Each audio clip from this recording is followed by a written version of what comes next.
প্রেমে পড়ার সব থেকে কিউট ব্যাপারটা হলো আপনি যাকে ভালোবাসবেন সেই মানুষটাও আপনাকে সমানভাবে অনুভব করবে, ভালোবাসবে।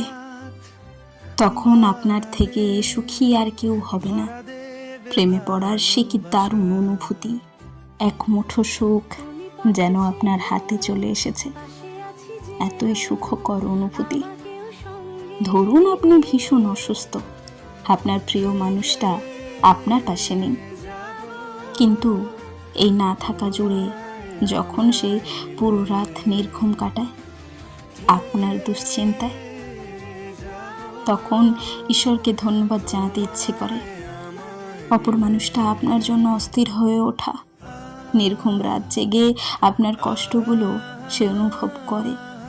তখন মনে হয় একদম একজন সঠিক মানুষ আপনার জীবনে এসেছে, আপনার পাশে এসে দাঁড়িয়ে আছে।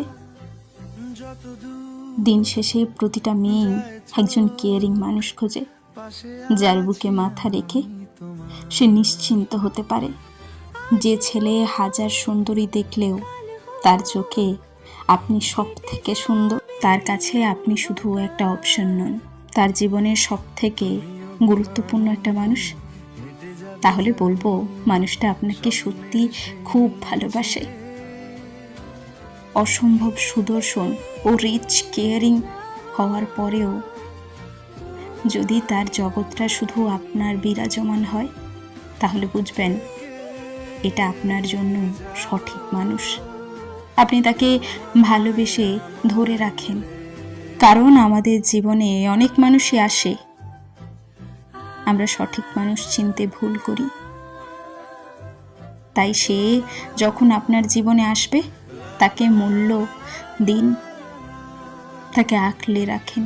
অথবা যেই মেয়েটার অনেক ফলোয়ার, সুন্দর, বুদ্ধিমতী এবং অনেক ছেলের স্বপ্ন হওয়ার পরেও যদি সে আপনাকে নির্বাচন করে, ভালোবাসে, তাহলে বলবো ভালোবেসে ধরে রাখুন, যত্ন নিন সম্পর্কের। একটা চুজি মাইন্ডের মেয়ে হাজারো জন থেকে আপনাকে পছন্দ করেছে, তার মনে আপনি নিশ্চয়ই কোনো বিশেষ স্থান অধিকার করেছেন। তার জীবনে আপনার গুরুত্ব তুমুল। তাই বলছি ভালোবেসে আঁকলে রাখুন, তুমুলভাবে তাকে ভালোবাসা প্রকাশ করুন। এই ধরনের মানুষগুলো বিশ্বাসের বলি চড়ায় না। তারা জানে ভালোবাসতে গেলে শুধুই ভালোবাসা লাগে, অন্য কিছু লাগে না। কিছু জনপ্রিয়তার মাঝেও তাদের ভালোবাসায় সন্দেহ নামক কিছুই সৃষ্টি করতে পারে না, কারণ সত্যিকারের প্রেম হলে স্বচ্ছ কাঁচের মতো। এতে একজন আরেকজনকে অনুভব করতে পারে, উপলব্ধি করতে পারে। তাই তো সন্দেহর কোনো স্থান থাকে না সেখানে। এখানে কোনো প্রশ্ন থাকে না, অনিশ্চয়তা থাকে না। যদি কিছু থাকে সেটা হচ্ছে অফুরন্ত ভালোবাসা, বিশ্বাস, সম্মান। এমন মানুষকে যত্ন করে রেখে দিন বুক পিঞ্জরায়, কারণ এমন দুর্লভ সম্পর্ক সবার ভাগ্যে জোটে না। তাই আঁকলে রাখুন, ভালোবাসুন।